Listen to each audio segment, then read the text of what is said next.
Hello, this is the Tuesday Show, and I've got a good one for you today. Joining me as my special guest is Anya Kamenetz. She is a writer, an author, a journalist. She covered education for NPR. She's written 5 books. Super smart, one of the smartest people I know. I have an awesome conversation with her about the way forward, how to deal with our kids, and so much more. She's always so great, and that conversation begins at about 34 minutes in after the good stuff and the news. But first, thank you very much to everybody who joined me at the Monday night hangout. I'm hosting hangouts for paid subscribers on Monday and Thursday indefinitely. I'll be hosting a live show for the first time in a long time on Friday. I hope to see you there. You can hopefully be able to call in. I'll have some special guests Friday at noon joining me there. That's the big announcement for this week. Also continuing this new format, I open with the good stuff, then I get to the news and clips, and then, of course, my guest. That's what I've been doing this week, and I have gotten some great feedback. Thank you to everybody who has reached out. So many emails and messages. My friend Deborah Spiner in New Jersey emailed me saying I wanted to drop a note to let you know that I spent the last few days driving back and forth to the Bronx from New Jersey, and I caught up on the last few episodes of your podcast that you've dropped since the elections. I love how you selected your interviewees so mindfully. Each episode provided your audience with some comfort for our pain in losing the elections, which we are all so emotionally invested in.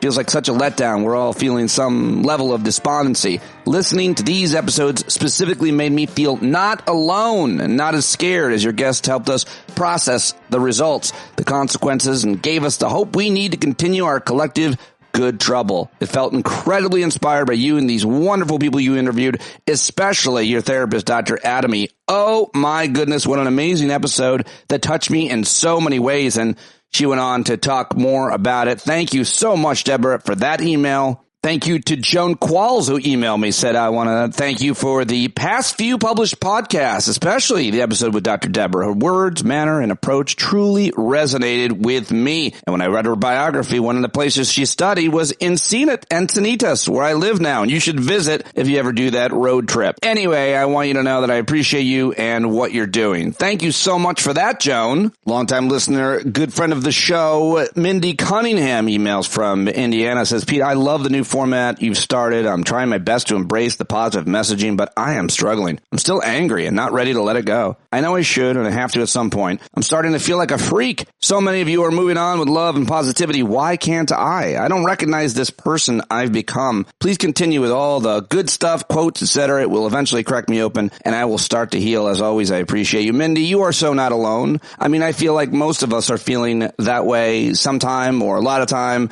Maybe not all the time, but you are definitely not alone. And nobody, I don't know that we're necessarily moving on. It just sometimes feels that way when you're not connected with people who are sharing that. I highly encourage everybody to come to our hangouts and express these emotions, these thoughts, and talk about the way forward and how you're dealing and staying in the moment and being mindful of the present as well, which is the practice, which is what leads me to the good stuff. Hit it, good feeling sound effect and noises of nature. Yeah, this is the way I want to open the show every day. The way I open my morning every morning, or at least I try to. I did yesterday.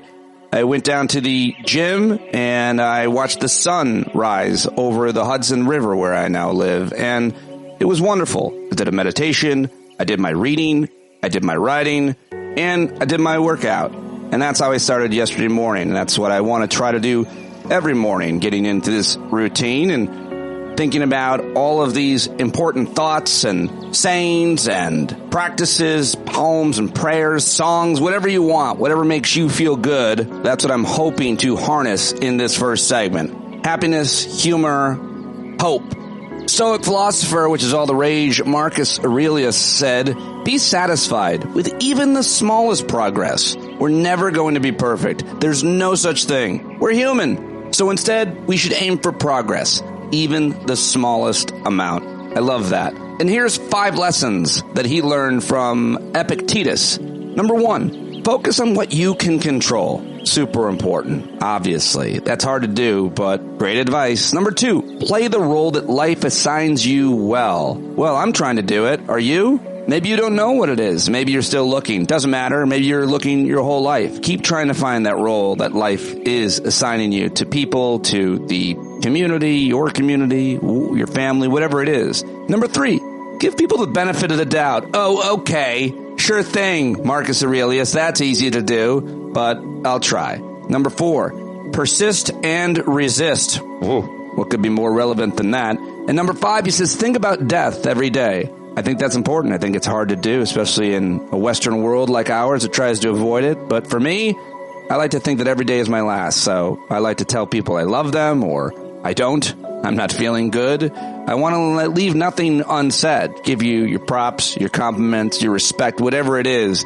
But that's how I try to think about living my life every day. All right. Well, a couple of quotes for you here at the top. Little Stoic philosophy. I like that stuff. I'm pretty into it. I like Buddhism. I like Stoicism, and sometimes they're at odds with each other, but I take from all kinds of different practices and philosophies and books and quotes, all of it. I always have. I've always been this guy, and now I'm finally incorporating it more primarily into my work right here at the beginning of every day's show. Trying to continue to be the change that I want to see in the world along with you. All right, well, speaking of Stoicism, the guy who has repackaged it for a modern age better than anyone else is best-selling author Ryan Holiday. I've got all of his books, actually, at this point. Here he is in conversation with Scott Galloway talking about why young men are drawn to Stoicism, and I think this is very relevant and important. I'll give you just the first couple minutes of it here. I want to talk about Stoicism again for a second, because I think to go back to this crisis of men, I think when perhaps the reason that some people, there is some sort of elite sneering at Stoicism, it's associated with toxic masculinity. It does seem to be like that people associate Stoicism with a lack of emotions. I think there's a difference between being emotionless and being less emotional. But the idea that, the way forward in life, that the key to success, that being a man is stuffing those emotions down and not having them, that strikes me as a dangerous thing to tell young people, and also a dangerous way to live. Yeah, look, I think the reason that your work resonates with people so much is not only because you're a compelling storyteller, but young men need guardrails. And the reason why I would assume your audience is predominantly male is that young men need guardrails. And fewer and fewer men have the guardrails of a relationship. Only 1 in 3 men under the age of 30 has a girlfriend. And it's interesting, 2 in 3 women under the age of 30 have a boyfriend because they're dating older, because they want more economically and emotionally viable men. They don't have religion as much. A lot of them don't have a male role model. We have the second most single parent homes in the world, behind Sweden. 1 out of 3 men has no contact with their kids at 6 years post-divorce.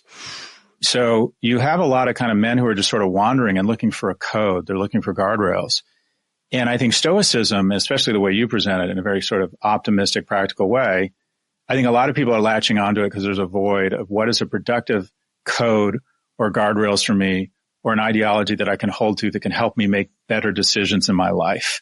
And I think that's why Stoicism is resonating so much. As it relates to emotions, from the age of 29 to 44, I didn't cry. I didn't cry when I got divorced. I didn't cry when my mother died. I just literally forgot how. I don't know if it was because some weird sense of masculine men don't cry. I don't know what it is, but I literally just forgot how to cry.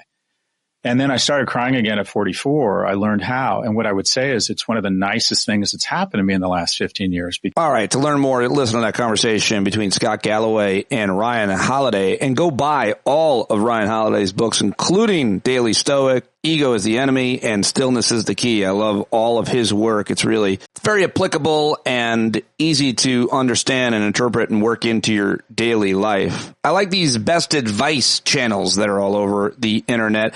This one is from something called Peaks Motivation, and this dude interviews a whole bunch of celebrities. It's a real quick spliced edit, and you'll recognize probably many of these voices. What is the best advice you've ever heard or received? Believe in yourself. To not fall in love. Never leave a bathroom without high-fiving yourself in a mirror. Never give up. If you're unsure about something, take a moment. The wisest thing we can do is know enough to know we don't know. If you have a problem with me, text me. And if you don't have my number, you don't know me well enough to have a problem with me. That's so good. Yeah, how about it? Tom Holland there at the end. I like that little clip with some celebrities giving their advice. Some of it good, probably some of it not so much, like never fall in love. I don't know about that one. All right, well, now I talk a lot about journaling. I've been journaling since I was a young boy, a young man, I guess, in high school. I think my first journal is dated like 1992. And before that, I wrote my thoughts on notes because I didn't really understand what journaling was, even though Mrs. Greenfield did have us keep a journal started in 5th grade. Guess what? I've still got it. I should read an entry from it. Anyway, I was listening to Dan Harris's 10% Happier. You'll hear me play a lot of clips from that here. And he had this expert on who'd done research in the benefits of journaling. His name is Dr. James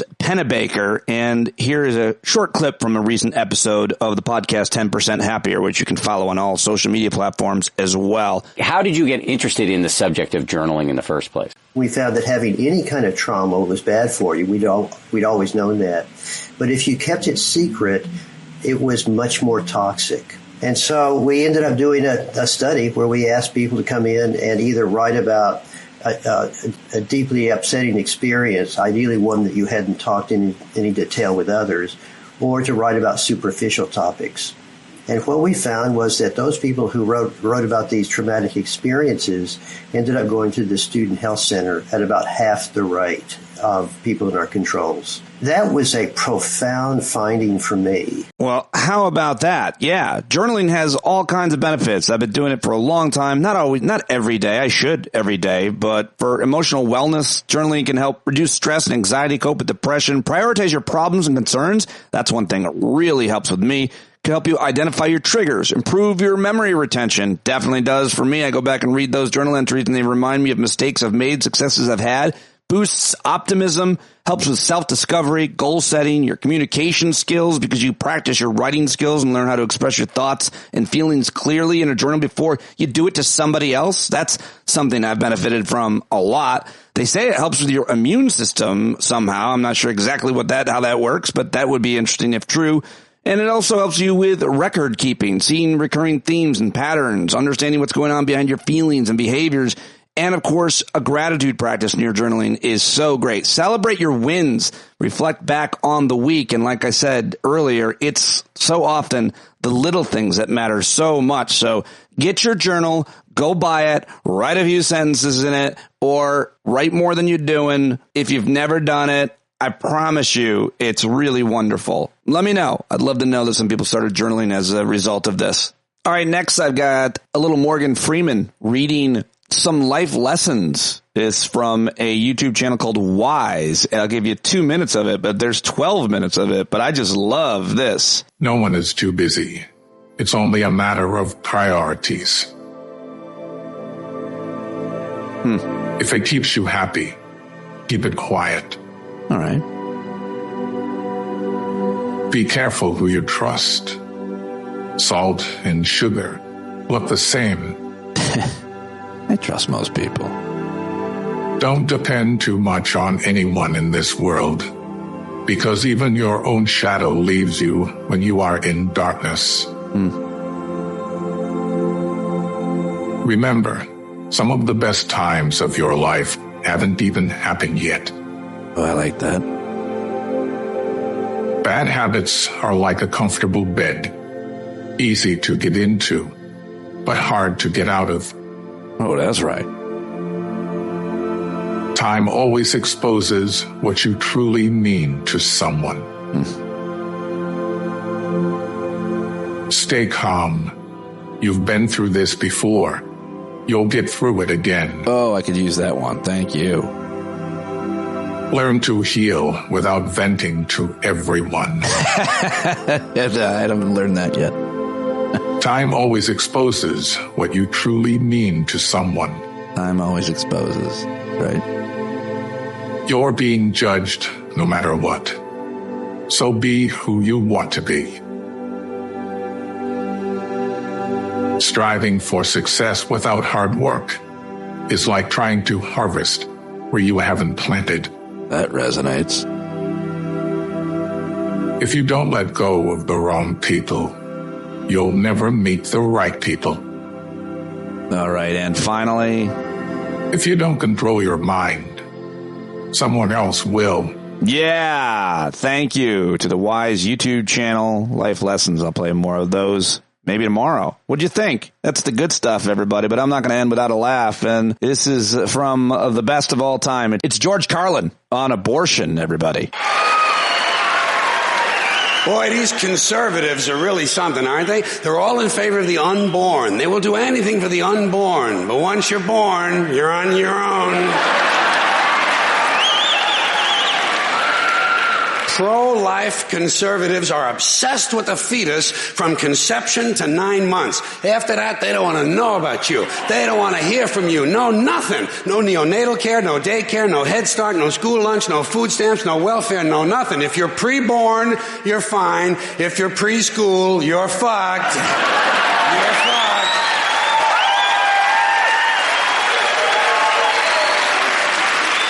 Conservatives don't give a shit about you until you reach military age. Then they think you are just fine, just what they've been looking for. Conservatives want live babies so they can raise them to be dead soldiers. Pro-life. Pro-life. These people aren't pro-life, they're killing doctors. What kind of pro-life is that? What, they'll do anything they can to save a fetus, but if it grows up to be a doctor, they just might have to kill it? They're not pro-life. You know what they are? They're anti-woman. Simple as it gets. Anti-woman. They don't like them. They don't like women. They believe a woman's primary role is to function as a broodmare for the state. Pro-life. You don't see many of these white anti-abortion women volunteering to have any black fetuses transplanted into their uteruses, do you? No, you don't see them adopting a whole lot of crack babies, do you? No, that might be something Christ would do. And you won't see a lot of these pro-life people dousing themselves in kerosene and lighting themselves on fire.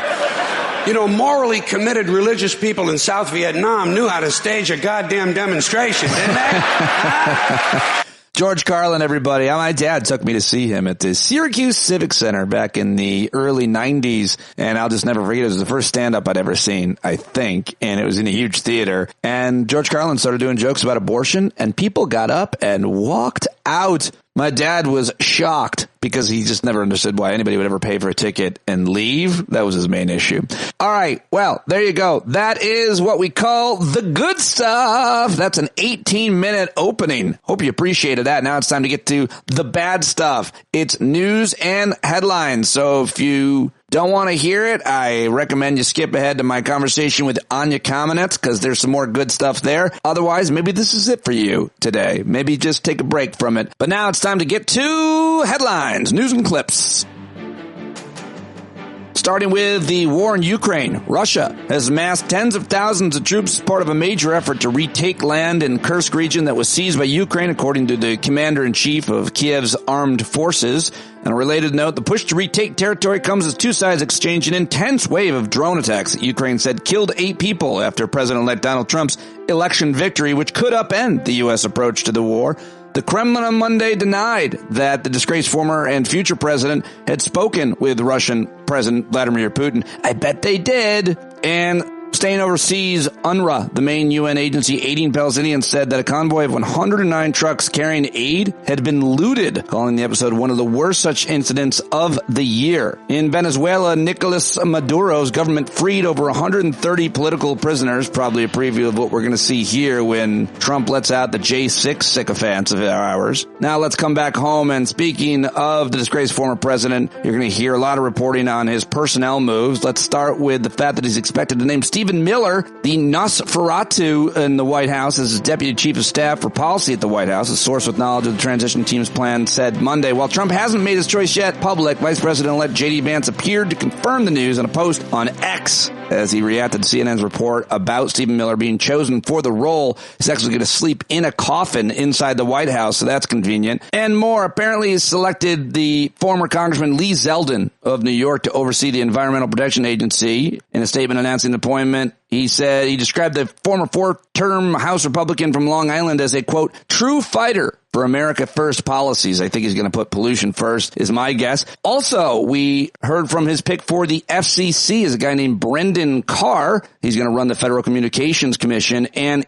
this guy is already threatening broadcast media. He's promising to enforce the, quote, public interest obligation, whatever that means. He took to social media on Sunday threatening upcoming government regulations to make sure it's acting what he deems in the public interest. Trump announced Brendan Carr, the senior Republican among the FCC's current 5 commissioners and the author of Project 2025 section on the FCC, announced that on Sunday. And now look, the AG nominee and alleged underage human trafficker and sexual assaulting Matt Gaetz has at least 2 women saying that he paid them for sex. Well, what's wrong with that? I mean, who cares, right? An attorney representing multiple women making accusations of sexual misconduct against Matt Gaetz told ABC News on Monday that 2 of his clients say Gaetz paid them for sex.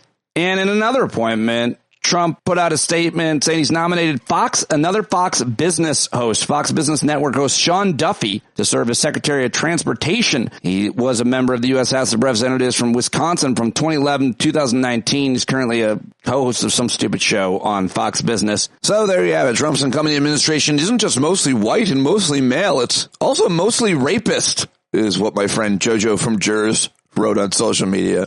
And in other news not related to Trump appointments, a federal judge on Friday who was appointed by Trump overturned Illinois' ban on semi-automatic weapons, leaning on recent U.S. Supreme Court rulings that strictly interpret the Second Amendment right to keep and bear arms. And in a related story, a former felon was arrested with weapons and a manifesto threatening Democratic Congressman Jared Moskowitz back in his home district in southeast Florida. And finally, climate negotiators are worrying about falling short of a deal because officials from nearly 200 countries went to the UN Climate Summit in Azerbaijan with the main goal of providing funding to developing countries suffering from climate change. But with just 4 days to go, many attendees fear that this could be the first summit since 2009 to conclude without a deal. Negotiators said that one impediment was that diplomats from Saudi Arabia, the world's top oil exporter, were working to foil any agreement that would renew a pledge to transition away from fossil fuels. Any agreement must be endorsed by all 198 participating nations, so we'll keep our eyes on that, of course. And Texas has decided on Bible-infused lessons in schools. Wait, what? Education officials in Texas are set to vote yesterday on whether to approve a new elementary school curriculum that infuses teachings on the Bible into reading and language lessons. The move would test the limits of religious instruction in public education. School districts would receive financial incentive to adopt the optional curriculum. The initiative has already ignited protests in Texas, which has emerged as a leader in the highly contested push to expand the role of religion in public schools. It could become a model for other states. Christian nationalism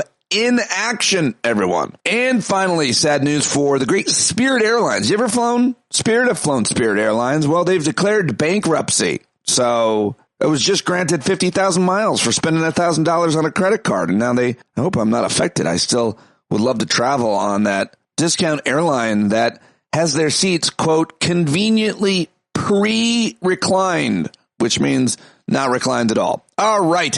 Well, those are your headlines for today. And now I've got to get to some of those clips I've found for you. Let's start with the clip that drove much of yesterday. A lot of people paying attention to Mika and Joe. They are a married couple that have a show on MSNBC, which alone is a disgrace. And a lot of people were pretty upset yesterday that they opened their show saying that over the weekend they went and made amends with Donald Trump in Mar-a-Lago. That's right. Joe and Mika kiss in the ring. Let me just give you just about 30 seconds of them obeying in advance. Last Thursday, we expressed our own concerns on this broadcast and even said we would appreciate the opportunity to speak with the president-elect himself. On Friday, we were given the opportunity to do just that. Joe and I went to Mar-a-Lago to meet personally with President-elect Trump. It was the first time we have seen him in 7 years. Now, we talked about a lot of issues, including abortion, mass deportation, threats of political retribution against political opponents, and media outlets. We talked about that a good bit. And it's going to come as no surprise to anybody who watches this show, has watched it over the past year or over the past decade, that we didn't see eye to eye on a lot of issues. No. You guys were calling him a fascist and comparing him to Hitler like the rest of us, and then you're talking to him. So what do you think about that? Think that's the right thing to do? The wrong thing to do? Well, a lot of people had a lot to say about it throughout the day, but moving on to something else, shall we? Oh, I like this. This is over on Fox News. Jessica Tarlov pointed out a big piece of news yesterday. One thing, though, that and I'm not saying that there isn't a lot of work to do, because there absolutely is. For people who are talking about this as if we got completely decimated, the numbers don't bear that out. So Trump didn't cross 50% of the popular vote. So the majority of Americans didn't vote for him. And Senate Democrats performed really well. So people like Ruben Gallego, Tammy Baldwin, Jackie Rosen in Nevada, they ran 7-8 points ahead of Kamala Harris, which is what was predicted. And that does show that this normie coalition can't exist. It was that Trump had a special sauce at the top of the ticket for a lot of people. All right. Jessica Tarlov pointed out that Trump didn't win the popular vote. Am I hearing that right? And let's move on to CNN and that ethics report about Matt Gaetz. Are we going to see it or not? Here's Jake Tapper with Republican Congressman Don Bacon. That's his last name. Bacon. I don't know. I didn't name him. The House Ethics Committee is going to meet in a couple days to determine what to do with their investigation into your former colleague, former Congressman Matt Gaetz, who's now Trump's pick for Attorney General. Do you think that committee should, at the very least, send their investigation to the Senate so that Senate Republicans especially, but all of the senators can see what they uncovered? Short answer, yes. I think the Senate is entitled to see it. It would be one thing if my colleague just resigned and wasn't going to come back or try to do something in the executive branch. But the fact that he wants to be the Attorney General, I think we should have all that information out there, whether it's exonerates him or that it shows guilt. And either way, the senators deserve to know. Otherwise, you just assume the worst. And I think if he had plans to come back in the 119th Congress, that report should still be then made public. All right. Well, there you go. And it's a good point. If he didn't break the law, then maybe you don't need to release the ethics report. But if he wants to stay in government and get a raise, a big one, then you do need to read the ethics report, especially if he's going to be the top cop, the Attorney General. Now, the attorney for these two women who testified before the House Ethics Committee about former Congressman Matt Gaetz' conduct, his name is Joel Leopard, and he was making the rounds on TV yesterday saying that his clients told the committee that they were paid to have sex with Matt Gaetz. One woman testified she witnessed Matt Gaetz having sex with a minor. Now, Matt Gaetz denied all wrongdoing and called the committee's investigation a smear. Officials with the Trump transition team and attorneys for Gaetz did not respond to requests to any media outlets that we know of yesterday. But guess what? The attorney for the two women sure did. He was all over the news. Here he is on CBS yesterday. She arrived at the party. She had sex with Representative Gaetz within minutes of her arrival. Later on, when she was walking out to the pool area, she observed to her right Representative Gaetz having sex with her friend who was 17 at the time. Oh, dear. And on this question, she's absolutely sure. She's absolutely certain that she observed seeing her friend and Representative Gaetz having sex against what she described as a game table of some sort. Oh, if the House Ethics Committee report were to be made public, what do you think it would reveal? My clients want to know that this happened and it's real. They didn't vote in the last two elections. They don't care one way or another. But they do want the public to know that they are not lying. They did not come forward willingly. They've never spoken to anyone without the force of a legal subpoena. The testimonies of her and the other 11 individuals that testified would show that this actually did happen, and the American people would know, and they could decide if that's the person they want. Yeah, and further details, apparently he said later on at CNN that Matt Gaetz paid them for sex, and he used his adopted son's PayPal account to pay them. Remember that? He's got a weird adopted son. Forgot all about that. Nestor is the dude's name. Look that up. Google Nestor along with Matt Gaetz. All right, so that's pretty nuts. All right, let's go to Jason Johnson, MSNBC's Dr. Jason Johnson, my good friend and yours, blasting liberals alleging voter fraud, says there's no evidence that any of that is true whatsoever. Since 2020, we've seen election denialism become part of the Republican Party's brand, led by Trump himself, who was pushing baseless claims of cheating in this past election right up until he was projected to be the winner. But now, nearly 2 weeks out, conspiracies about the results are still running rampant. Except this time, we're seeing it on the other side of the aisle, with some on the left questioning the validity of the results.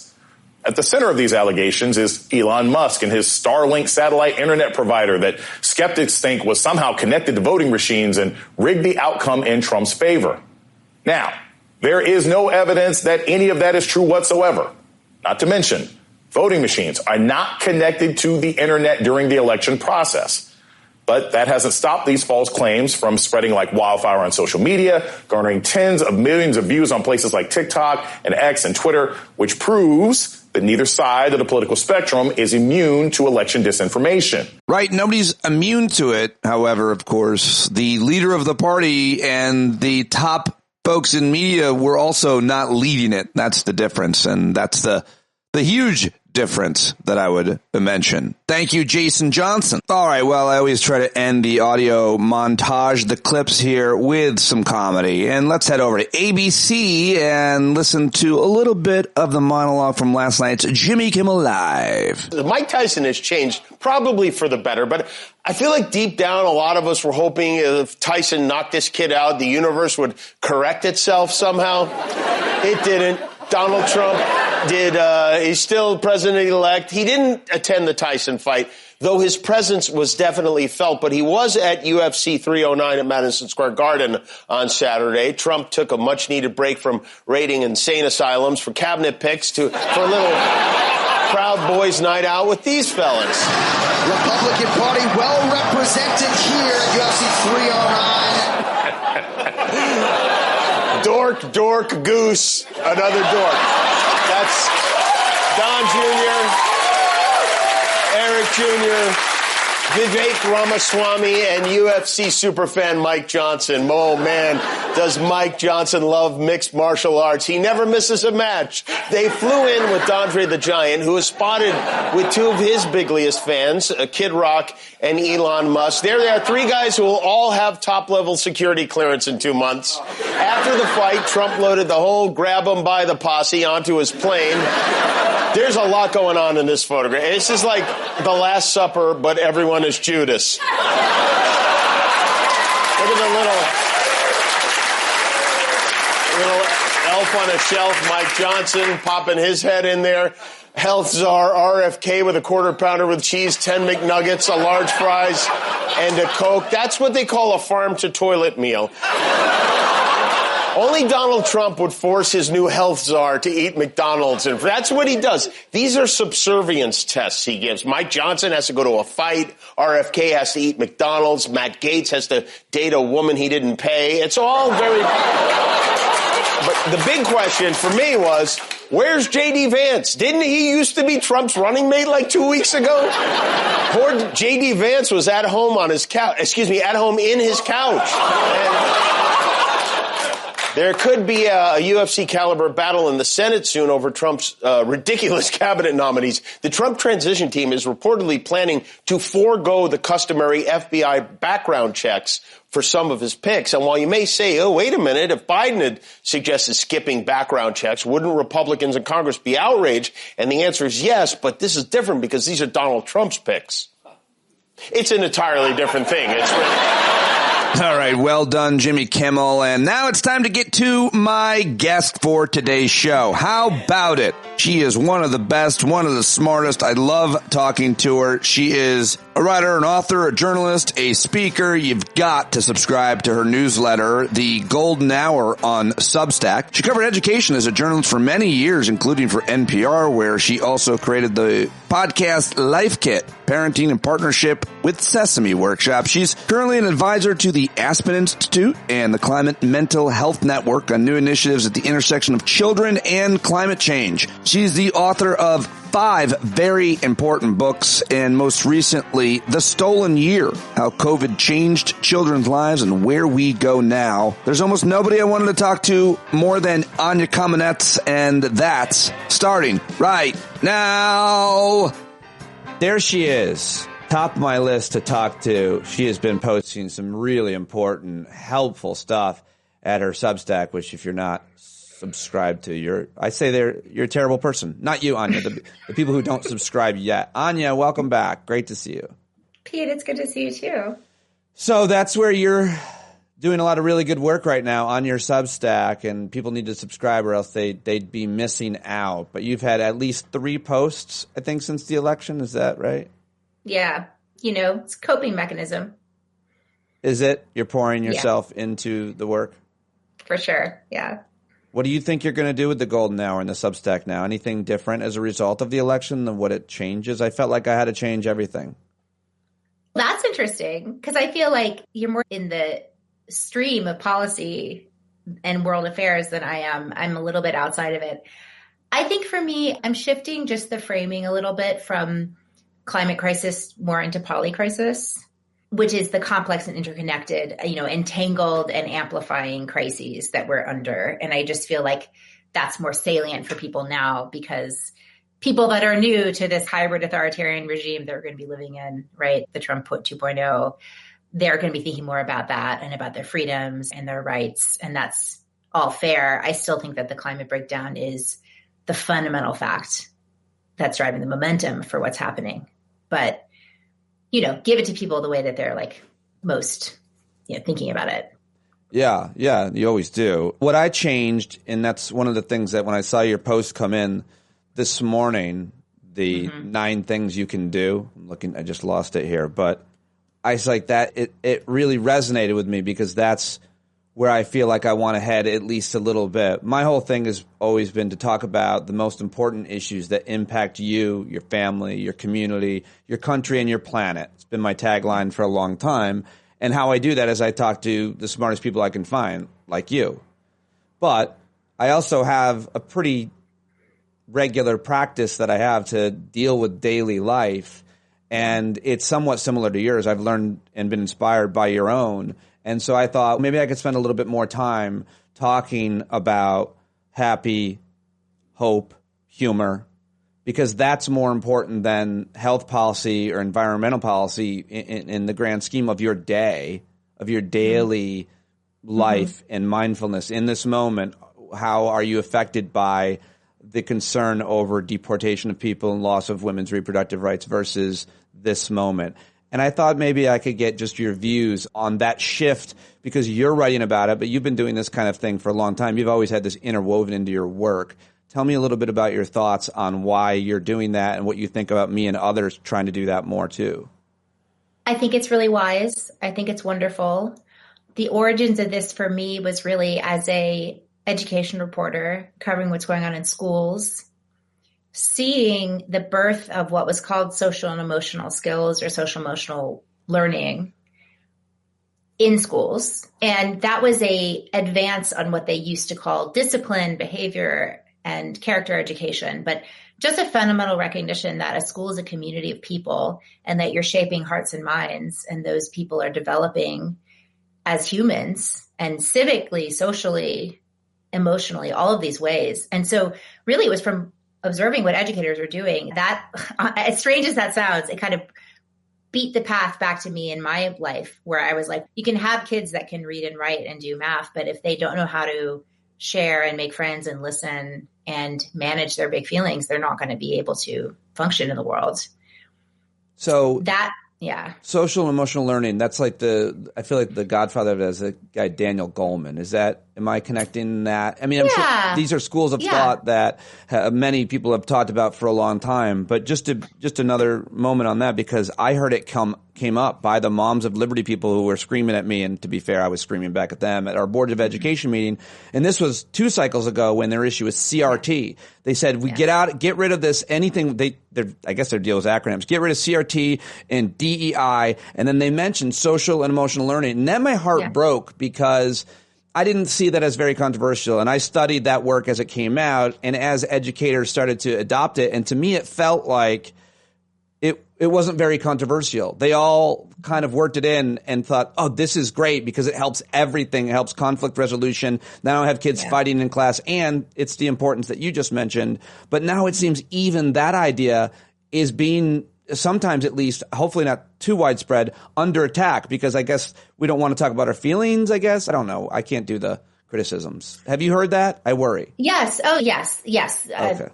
SEL has been politicized. I didn't know that. I mean, we're living in a terminally polarized time, and almost everything is either, ours or the enemy's. And I think that's not going away. I do think that, I guess I've been heartened by, and I wonder what you see, that even in red states, people that take care of kids, people that run schools, don't want their kids to die by suicide, frankly. And they're willing to do what it takes to pay attention to social emotional needs of kids within their school communities. And I see communities coming together on that. And that's why I lead with that, because that's, it's our kids' lives. And everybody's lives. I mean, the quality of life is one thing, but the ability to stay alive and to put one foot in front of the other is at the far end of things, what we're really talking about, because we do have a mental health crisis in this country. Kind of screw anybody who wants to politicize that. Yeah, I'm sorry to hear that it has been so politicized, and we'll pay close attention to where it happens. But yeah, I mean, the answer is I work directly or most closely with Florida educators. It just so happens. And that's a very red state, and seeing what they have to deal with every day just in terms of teacher pay. Oh my God, it's just horrific. Yeah. But not to mention they can't, the censorship that they have in Florida schools now. It's really wild and a terrible trend. You've written, like I said, 3 pieces since the election. What I told my kids about the election, can we forgive men, and 9 ways to feel better today. I will let you guess which one I went to first. It was Can We Forgive Men? I mean, that was a real cry from the heart in the sense that, it made me uneasy. Even if Harris had won, it still made me really uneasy the way that the fight for abortion rights was weaponized in this election, and the way that we had these sort of abject conversations about women's health and women's bodies in this plea for, empathy, just for people to see another side as humanity. And the way that was so calculatedly rejected, right, by the stance of the GOP to say, we're going to champion the most cartoonish, like Hulk Hogan's from my childhood. Like, what a ridiculous, how far can you go imagining this idea of— You can go really far, because as a comedian, I've just been telling people who Trump appointed today as Secretary of blank, and they don't know, Anya, if I'm joking, unless I go really far, like Hitler's ghost, or to run the EPA a bag of coal. But when I said last night in front of 70 people at my hangout, I said, oh my goodness, I really sold it. I go, he appointed for Department of Commerce Mike Lindell, the My Pillow guy. Everyone believed it. Yeah, so it's really cartoonish. And so just the way that misogyny was kind of pushed front and center and just beaten over and over again, even more in some ways than in 2016, left me feel really empty and really depleted. And it's also a challenge. I think that, we live in a very segregated country, and a lot of people might not spend every day with a person of a different race or different class or education background. But a lot of us live in households with a man and a woman. And the divide, the gender divide in the votes has never been bigger. And so it just left me wondering how we reconcile that, even if you don't have if you don't live with a Trump supporter, even if we both agree the same, is that there's that mistrust going to carry from the national level to the household level? And how do we stop that? How do we overcome that? Is there a way to? Is it worth the effort to try? I think it is. I want to have, and then I brought it into my own, experience of marriage. And I know you've had your own experience of marriage, but, conflicts in marriage, that's what the marriage counselors tell us. Most of the time, they're not resolved. They don't get resolved. They get managed. And so thinking about that and how we manage conflict going forward. Yeah, you include all these, as you always do, because you're a journalist. Yeah. The Gottmans, they are very widely respected experts on marriage. The Gottmans say that 69% of conflicts in a marriage are unresolvable.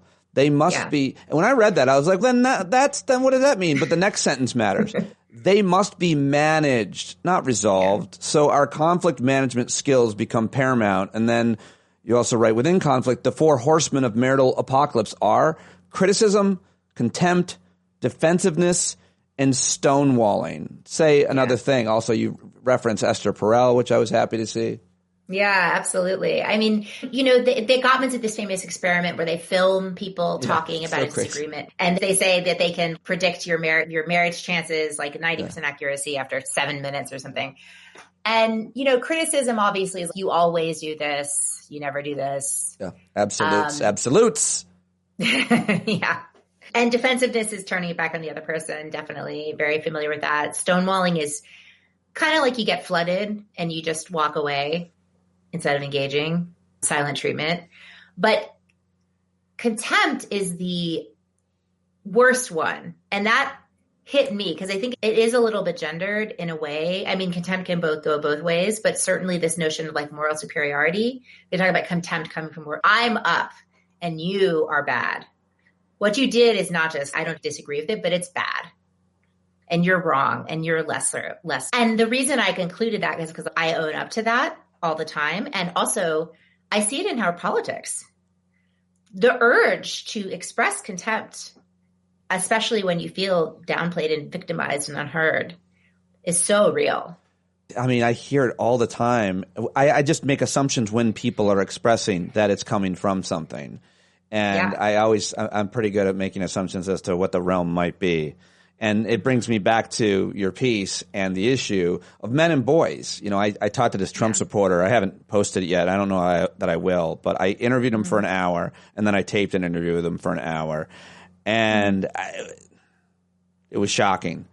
So much of what I wanted to focus on with him was gender and masculinity. And he had a lot to say about that. But then I broke him down, and it was really interesting, Anya. I can't say enough. But what are your thoughts about what we're hearing and seeing about boys and men and how they're feeling and where opportunity lies for them and what technology is doing to them and what media they are looking out to? And, I've been reading Richard Reeves and Ruth Whitman, and there's obviously all kinds of scholarly research on this, but I wonder where your thoughts are right now, who you're looking to, and what your advice is for those of us that are curious as to try to bring some of those boys back or give boys a different place to look, to see. Everybody's saying, who's the Joe Rogan on the left? I'm like, where do I apply? Where do I apply? Yeah, you should be. You definitely should be. Many of us should be. There's so many great guys. This week, I published a piece on porn. And not just on porn, but on the antidote to porn. Because, basically, I don't know how much you follow this, but there's a lot of behaviors in porn. The type of porn that's cheap, that's freely available, tends to be the worst. It's got the most kind of extreme, violent behaviors and degradation.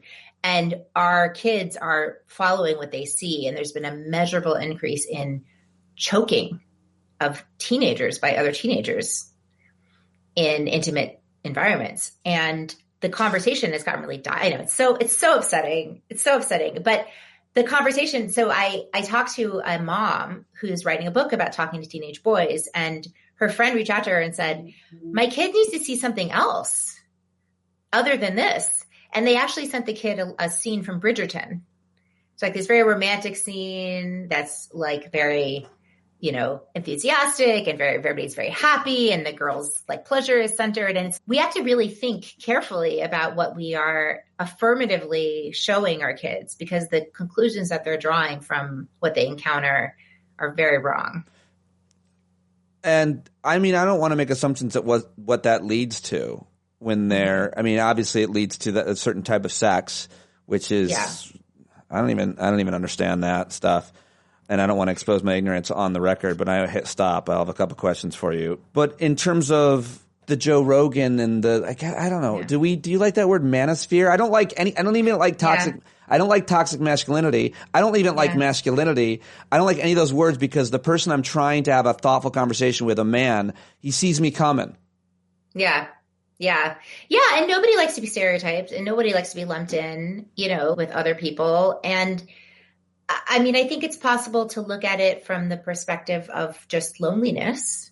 Yes. Right? People just, especially post-pandemic, not knowing how to connect. And the truth is that we socialize our boys from birth differently. We talk to our girls more about emotions. We use more emotion words. By the time a baby is 18 months old, they have heard more words about emotions, about feelings. We label the boys' feelings basically just, are you angry? And the girls were using like 10 different words.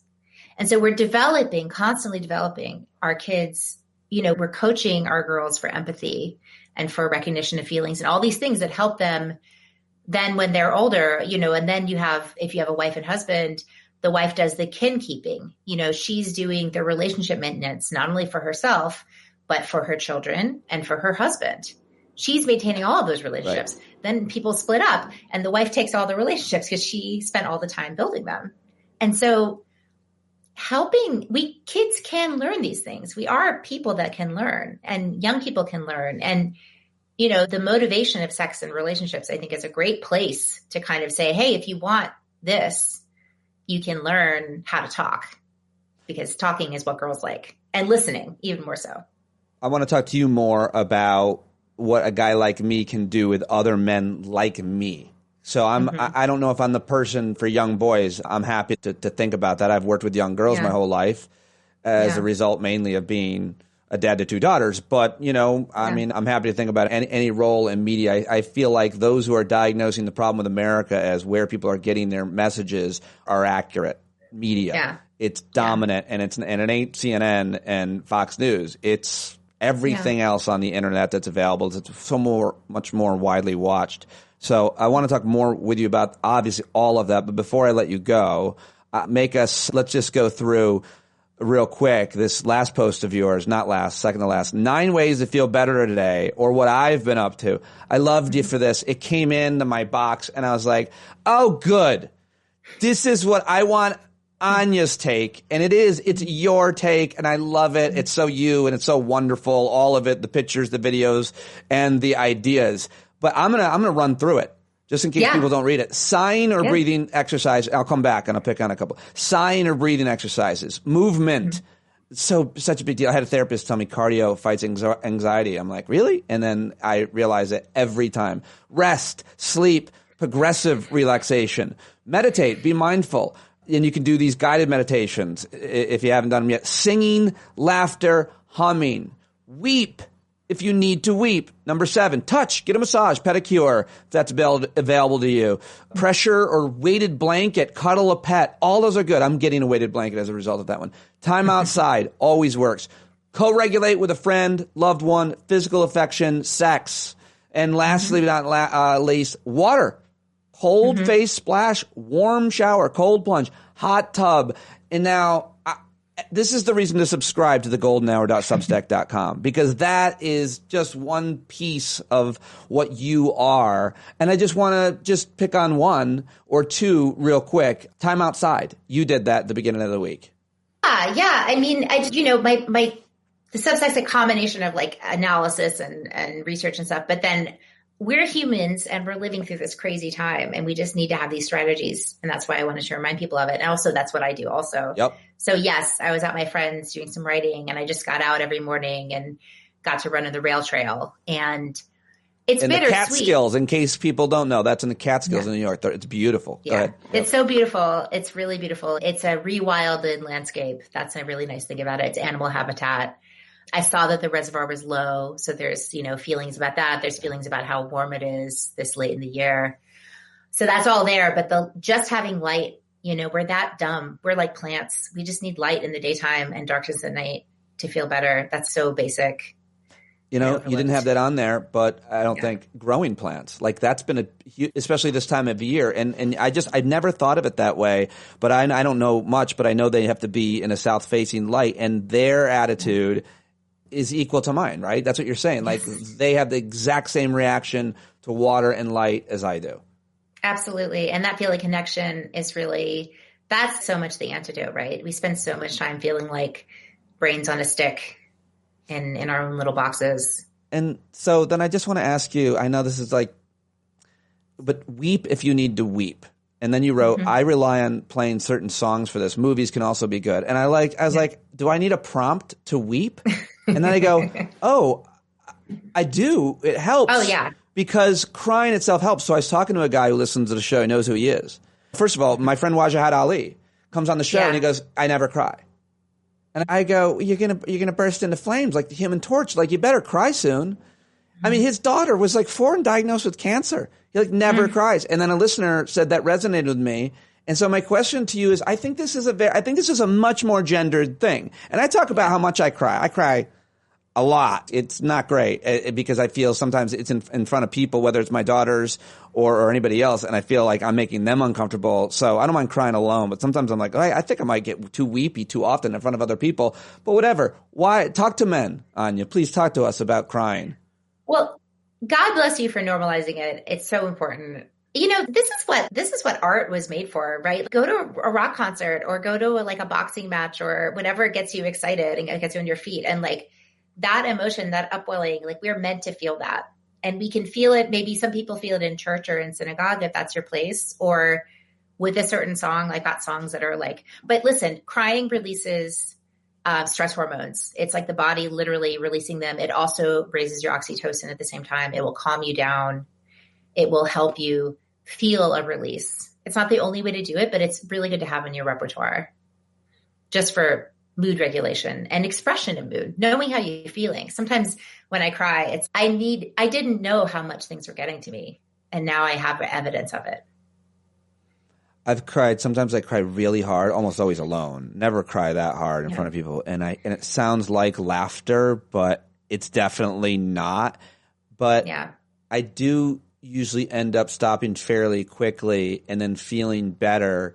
And I never really thought about any kind of brain chemicals or physical, but you explaining that is helpful because it does. It almost, I've never thought of this, but it's almost like vomiting in a way because you feel so sick. And then you instantly feel better. And you don't instantly, but you feel that cry and that ugly cry that you hear and it sounds like laughter. I think it's especially hard for anybody, but I'm just going to speak for men. To hear that sound come out of you, it feels so kind of uncomfortable in a way. And to hear it, and I don't want to hear other people cry, much less myself. Yeah, I mean, we are definitely hardwired to feel very uncomfortable when you hear people crying. But I mean, I really would compare it to, you know, if you want to be a tree that bends, right, in a storm, or do you want to be one that snaps? Because if you don't let yourself have that resilience and let and open and shut, then you're going to just be holding everything down until it breaks you. Gosh, I love the way you explain these things with these metaphors. Is that what that is? Yeah. Anya, you're the best. Thank you for stopping by. We always love when you stop by. I hope everybody will thank you with the subscription to your amazing Substack, which is so important for so many reasons, especially if you have kids, but even more now if you don't. It's applicable to everybody. thegoldenhour.substack.com. And Anya's on Blue Sky now. Yes. Cool. Thank you so much, Pete. It was great talking to you. Thank you, Anya. All right, there she goes, Anya Kamenetz. Go subscribe to her Substack, The Golden Hour, right now. Support her on all the social media networks. And that's it. That's all I've got for you. I hope you appreciated it. Sorry I was a little late today, but I had the hangout, and that's usually the case. Hard to get it all done before the hangout, believe it or not. There's just not enough hours in every day, but I'll try harder. I'll get these workflow efficiencies done and effectual, and we'll be good. And I'll try to get it up by midnight. All right, that's it. I'll see you Thursday night at that hangout. Friday night for the Friday afternoon, the live show at noon, tentatively, but most likely. So pencil that one in. And that's all I have for you, my bumblebees. Thank you for listening all the way to the end. Now it's time for Emmy Award-winning singer, songwriter, and founding member of the Starland Vocal Band. It's John Carroll. Stand up.